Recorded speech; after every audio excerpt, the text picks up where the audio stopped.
Radio صدائے حریت جموں و کشمیر آپ سے مخاطب ہے محمد طارق اپڈیٹس کے ساتھ۔ پاکستانی وزارت خارجہ نے بھارتی وزیر خارجہ کے روایتی حرزہ سرائی کی مذمت کرتے ہوئے کہا کہ یہ بیان بھارت کے قابل مذمت رویے کی عکاسی کرتا ہے، جس کے تحت بھارت نے مقبوضہ جموں و کشمیر میں غیر قانونی، غیر آئینی و یک طرفہ اقدامات کیے، نہتے کشمیریوں کے خلاف انسانی حقوق کی سنگین اور منظم خلاف ورزیاں کی، جعلی مقابلوں، تلاشی اور محاصرے کی ظالمانہ کارروائیوں کے دوران شہید کیے گئے نہتے کشمیری نوجوانوں، خواتین اور بچوں کو دہشت گرد قرار دینا بھارتی حکمرانوں کے ڈھونگ اور اخلاقی دیوالیہ پن کی عکاسی کرتا ہے۔ یہ RSS اور BJP کی ہندوتوا اور اکھنڈ بھارت کی خطرناک پالیسیاں ہیں، جن کے تحت کشمیری عوام کو مسلسل ہدف اور بھارتی اقلیتوں کا عرصہ حیات تنگ کیا جا رہا ہے۔ سابق بھارتی وزیر داخلہ پی چدمبرم نے مقبوضہ جموں و کشمیر میں آرٹیکل 370 اور کشمیری عوام کے حقوق بحال کرنے کے مطالبے کی حمایت کی ہے۔ اپنے ٹویٹر ہینڈل پر پی چدمبرم نے لکھا کہ جموں و کشمیر کی علاقائی جماعتوں کا جموں، کشمیر اور لداخ کے لوگوں کے حقوق کی بحالی کے لیے آئینی جنگ لڑنے کے لیے اکٹھے ہونا ایک اہم پیش رفت ہے، جس کا تمام بھارتیوں کو خیر مقدم کرنا چاہیے۔ انہوں نے یہ بھی لکھا کہ مودی حکومت کی 5 اگست 2019 کے غیر آئینی فیصلوں کو واپس لیا جانا چاہیے۔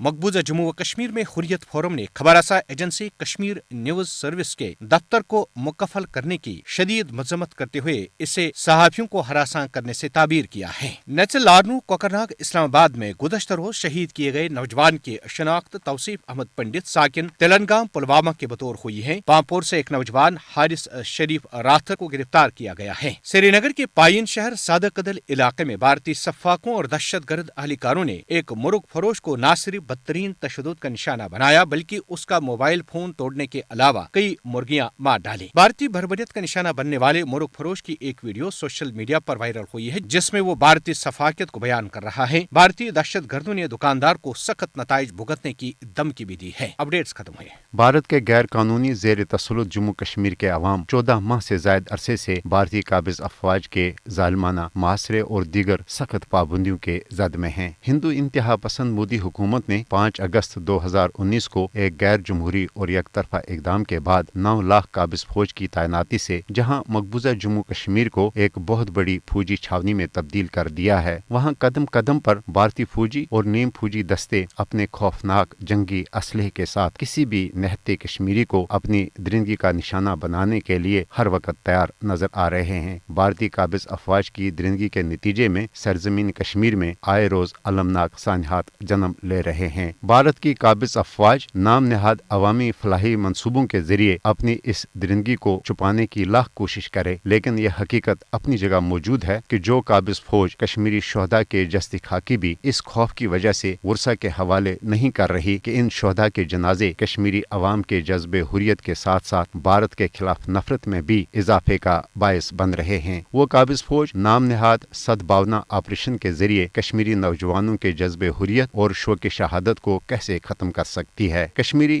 اپنے شہداء کے جنازوں میں شرکت کرنے کو باعث فخر سمجھتے ہیں۔ کشمیریوں کو یقین کامل ہے کہ ان کے شہداء کی قربانیاں رائے گاہ نہیں جائیں گی، بلکہ خونی شہیداں ضرور رنگ لائے گا اور انہیں بھارت کی جبری غلامی سے ہمیشہ ہمیشہ کے لیے آزادی نصیب ہوگی۔